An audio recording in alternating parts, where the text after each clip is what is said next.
What?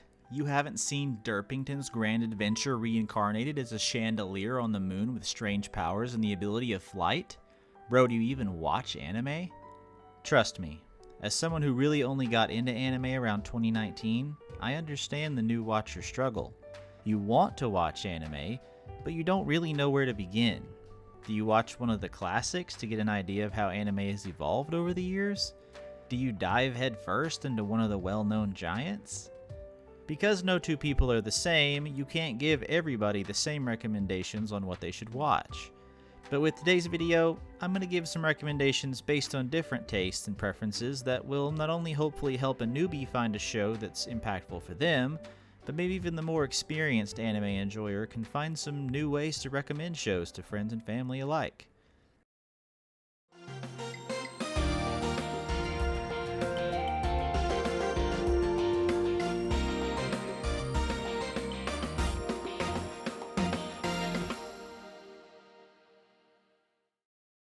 I'll begin with one of the most common scenarios a new anime viewer might find themselves in. Many people, like myself, grew up with a show that sparked their interest in anime. If you found yourself loving series like Dragon Ball Z or Pokemon, then you might find a nostalgic comfort in shonen anime. So let's narrow that down further by exploring a few possible interests. Did you enjoy watching people and objects get absolutely obliterated in a show like Dragon Ball Z? In that case, you may enjoy a modern traditional battle shonen that puts a major focus on combat and abilities. Here, I might recommend a show like Jujutsu Kaisen. Curses, sorcery, and a protagonist who eats fingers like flamin' hot Cheetos, what more could you want? Jujutsu Kaisen throws you into a world where negative emotions manifest as monsters, and the only way to fight back is with your own cursed energy.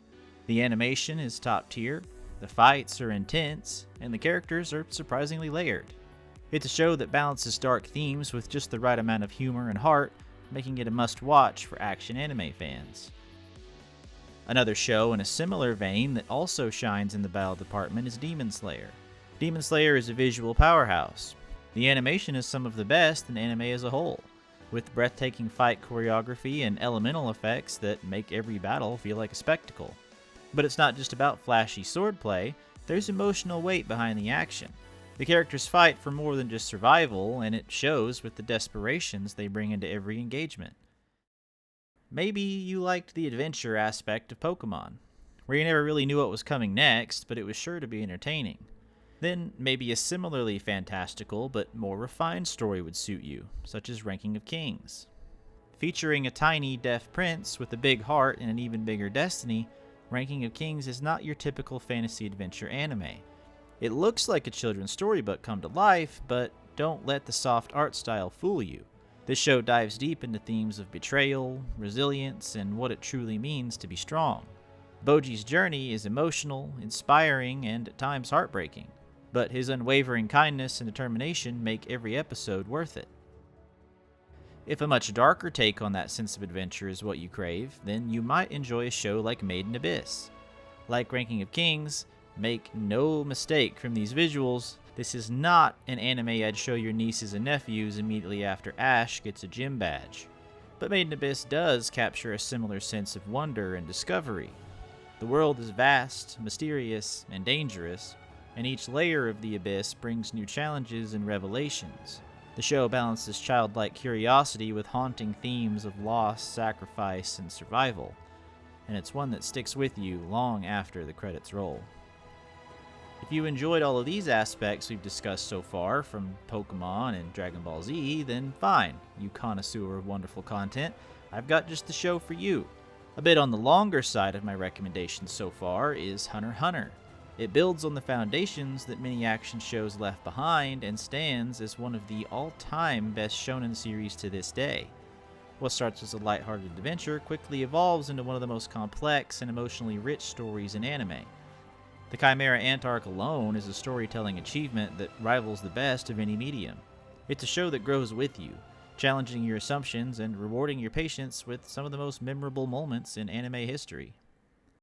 Yeah, it's real easy to make recommendations to people who've at least seen some anime in the distant past.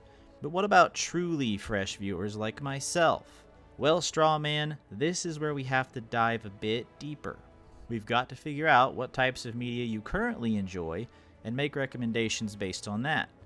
So, you haven't watched any anime in the past, but you do enjoy action-based media. If you're someone who enjoys superhero movies and shows, then the primary recommendation I'd give is My Hero Academia. The simplistic plot lends itself well to the characters and the many action sequences. The world building, mixed with the unique power system, will satisfy even the most informed superhero trope fan. And maybe I'm just a sucker for this kind of storytelling, but this show has a surprising amount of emotional punch at times. You likely won't find yourself praising the plot for being elaborate or cerebral, but My Hero Academia can provide so much entertainment and so much fun for anyone. Maybe instead of the superhero genre, you find yourself more into purely magical or fantasy action media. If so, I'd like to introduce you to ReZero. ReZero takes the familiar Born into a new world setup and turns it on its head. Instead of a power fantasy, it delivers a psychological and emotional roller coaster. The protagonist, Subaru, and yes, that's his real name, is thrown into a fantasy world where he's granted the ability to return from death, but at a terrible emotional cost. Each reset forces him to relive trauma, loss, and failure, and the show doesn't shy away from showing the toll it takes. It could be that you're more of a cerebral content enjoyer. You like when a piece of media makes you think. Sometimes you can't figure out what's going on, but you enjoy the process of watching a complex story unfold. My first recommendation in this case would be Summertime Render. Criminally underappreciated, Summertime Render will have the cogs in your brain turning as early as episode 1. Pay very close attention and you may just be able to suss out a few upcoming plot elements before they happen, but if you're anything like me, you'll try your absolute best to make an educated guess, and it turns out you couldn't have been further from the truth. It could be that you picture yourself as a romantic type. For non-anime watchers, I'd start with a more mature and straight-to-the-point show like Wotakoi, Love is Hard for Otaku. Adult romance in anime isn't always the most common or best executed variety of romance, but Wotakoi does it very well. The characters are relatable, and the comedic timing is excellent, and the chemistry between the characters is always a joy to watch. For someone just looking for a modern romance show with mostly wholesome characters, I'd recommend My Dress-Up Darling. I say mostly because there is certainly fan service, we'll say, but the story is actually well-rounded, and the titular characters are amazingly voiced and written in both sub and dub. And it only gets sweeter with time. And like Wotakoi, it tends to land in the humor department as well, particularly for this time period. I have a full video about My Dress-Up Darling on the channel, so feel free to check it out. There's one final type of recommendation I wanted to make, but it's the most challenging of them all, the blind recommendation. The entire premise of this video up to this point has been about making educated guesses on what people might like based on previous experience with anime or preferences that carry over across mediums. But when there's nothing to go on, what shows would I recommend then?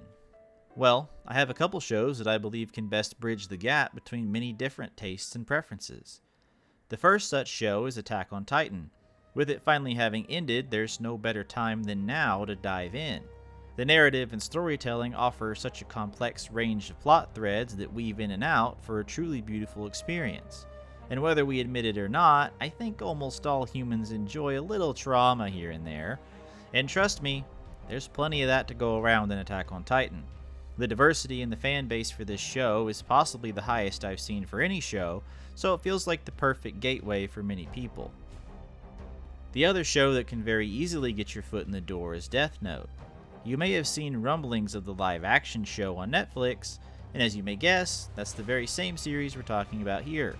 I mentioned cerebral elements in a few of my previous recommendations, and that rings true here as well. As we explore the concept of essentially giving a regular human the ability to play God by simply writing someone's name in a book and removing them from this mortal coil.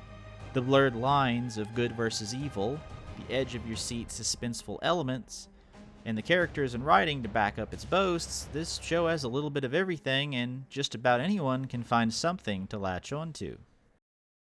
Obviously, there's dozens more shows that I believe would be perfect jumping in points for certain people, and that's why I have a few other videos doing this for certain states of mind or emotions that I'll link below for you to check out as well if you feel so inclined.